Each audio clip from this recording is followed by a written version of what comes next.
Phill C here with Aussie Flashbacks. We're at the Mundi Mundi Bash, and I have the honour of sitting next to, I think, one of the greatest female singers in this country. Oh, bloody hell, that's a strong call. Yo, look, I first saw you in the... Ooh. No, you are absolutely fabulous. Oh, that's my opinion. Phill. No, I mean that's that. lovely. I first saw you perform at the Big Red Bash in 2017. And you came out, you were wearing this similar to what you're wearing now, and it was stinking hot, and I'm thinking, how long's this girl going to last? Where do you get your energy? Well, I don't know. I think it's inspired by people. Certainly being in COVID, I realised there was no purpose for singing if I didn't have people to sing for. Yes. And I'll travel anywhere and everywhere. In fact, we have this week. You have been. I've been everywhere. We went Canberra, the National Festival this week, National Folk Festival, Byron Bay Blues Festival. And the trifecta. How the heck do you get around so much and still manage to smile the way you do? And sing the way you sing? Well, you know, it takes a bit of a run-up. I mean, anybody who's in athletics on any level know that it's not something you can just get up to a 20K run overnight. You've got to... But 40 years and... 40 years of what? 40 years of performing. You don't look a day over 35. 56. No, really. So I know you've been performing for a while. So you're not like you're seasoned. So I'm definitely seasoned, and also I was hand-reared on the stages of Australian pubs and the pub circuit. Yeah.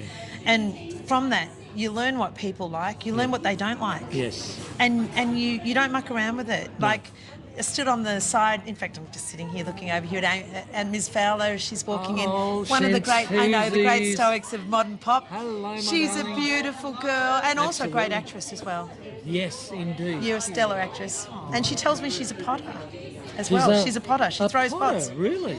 I'll paint them if you want to throw them. Yes, because you do a lot of art, don't you? I do. She does amazing art. Amazing art. Oh, that's mine. That's okay. Oh, yeah. So what? That's fine. She's also a thief. She's a thief and she... She's also a thief. No, she's not. Nimble fingers. No. You already did, well, you can't do that because mine's already gone. So okay, it's not a competition, but I'm thrilled to say I reckon that maybe early 1980s, I reckon the music scene was so plush with great artists. Annie Lennox. Yes. We had the Divinals, of course, Renee Gayer. But all these big singers, Aretha Franklin was a big inspiration for me. Yes. But I actually was raised on a diet of 60s. Dusty Springfield. So, yes. And Petula Clark. So that's your inspiration? Or they're my inspiration. Your influences, Roberta Flack. Yes. And those girls could sing. They could sing, man. Oh, absolutely. Yeah, you can't take anything off those No, artists. not at all. No. But it's different now, isn't it? I think what's happened that's changed is our sense of how people get popular. Yes. So back in the day, you kind of had to prove yourself on the stage. Absolutely. And it was a baptism of fire. You sort of sank or swam. Yeah. And there was no two ways about it. You knew you weren't watching Netflix. Yes. If the person was going to muck up, they did it right in front of your face. Yeah. They saved it. Yeah. And then you sort of had more respect for them because of it. Yeah. Today, everything's a lot of smoke and mirrors, and we're looking at a lot of stagecraft, which is actually amazing. Yep. A lot of money being thrown at it. Yep. But to my taste, I'll always come back to, yes, but you know, can the person sing your favourite and then sing it time and time again, like these blokes? Like these guys. I know. Legendary. Honestly, Radiators. Radiators, wow. amazing. Yeah, absolutely. So, have you got any new music coming up? I do. I made an album while I was in lockdown. It's called Sweet Inspiration. Okay. I'm out on my Sweet Inspiration tour at the moment. Yep. And we've been having the best of it. Oh, it's the most amazing material for me because I was singing my way out of a very small box, as you do. Yep. All of us in COVID, we all struggled and we all had our own different sort of things to overcome. For me, it was singing without an audience, and it was rough, man. Very hard, isn't it? And I hadn't seen my band in like a year or two. So we went in, we sat in over 3 days. Yep. We recorded non-stop and we sang for 10 hours. I sang for 10 hours every day. We played it in all live all live and all in real time together. Yep. So everything you hear on the album is as it went down. Okay. Amazing. So really pure. Yeah. Yeah, which a lot of your stuff, I think, is Thanks, very Ross pure. Wilson. No, is that Ross Wilson that's starting? That's yes. Yeah. Ross. So sorry, I just got... That's all right. I get excited when I hear other bands. I think as one of the things that you'll know and probably I'd be famed for, Phill, is I'm always early to a gig and I always watch full sets from the wings, and I've always done it since I was a kid. What's the reason for that? Is it because I'm always learning. Okay. Like I learnt from Chrissy Amphlett. I learned from Renee. I learned from Michael Hutchins, the models. I stood and I never take for granted the fact that it takes a lot of skill to do what they do. Oh, without a doubt. They make it look so simple. And you're speaking about some of the greatest. Yeah. Chrissy Amphlett, oh my goodness. Yeah. Michael Hutchins. Yeah. Yeah. And Jimmy, and you got the best. Yeah. And this festival's going to be the start of many to come. The best, and we speak of the best. Yes. And who appears as if I just conjured him up. You just did. The great Russell Morris. The great Russell Morris. And his wonderful sidekick for years and years. Hello, you gorgeous man. You didn't bring the handbag with you, did you? Oh, yes, of course. Lee's here. Oh, yeah. Damn. Yeah. He's talking about my husband. I know. No, he's not. He's not here, my love. But he looks a lot like my husband, which is hilarious. He always gets mistaken for him.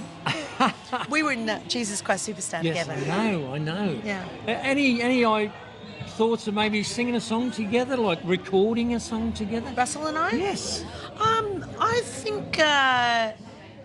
I think Russell's really on quite a very spirited trajectory now, like towards his own singer-songwriting. He's really, there's one of Australia's finest guitarists. Oh, just walking just casually behind us. He is amazing. He is amazing. Amazing.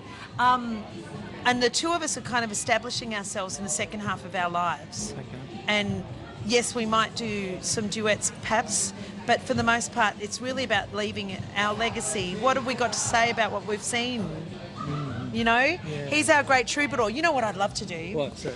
Is I'd love to make an album like the Travelling Wilburys. Oh, okay. Where I could be represented, like maybe I'll be the Linda Ronstadt of my decade. Okay. And I could sing, maybe Wendy might join.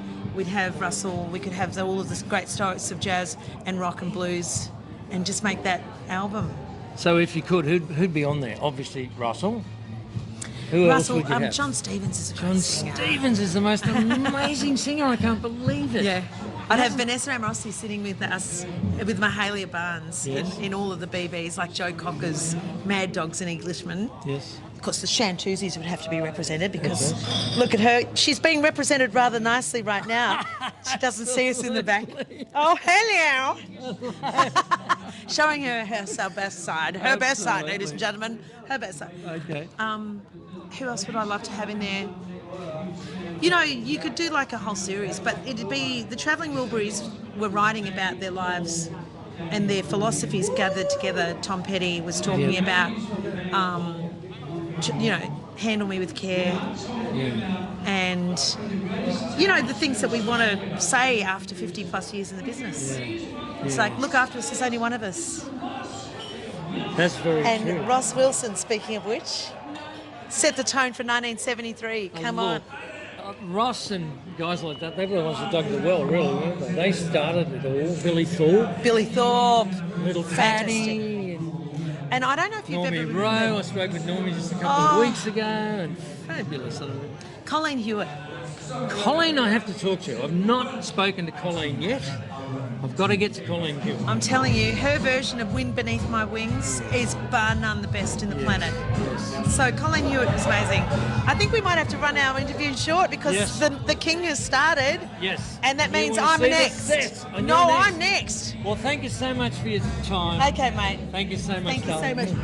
Thanks, Phill. Thank you so much. You there later. you go. Kate You can Ceberano. sing, you can dance, and you can kiss each other again. Absolutely. Bring it on. Mundi Mundi, Phill C. This is Aussie Flashbacks. Bye for now.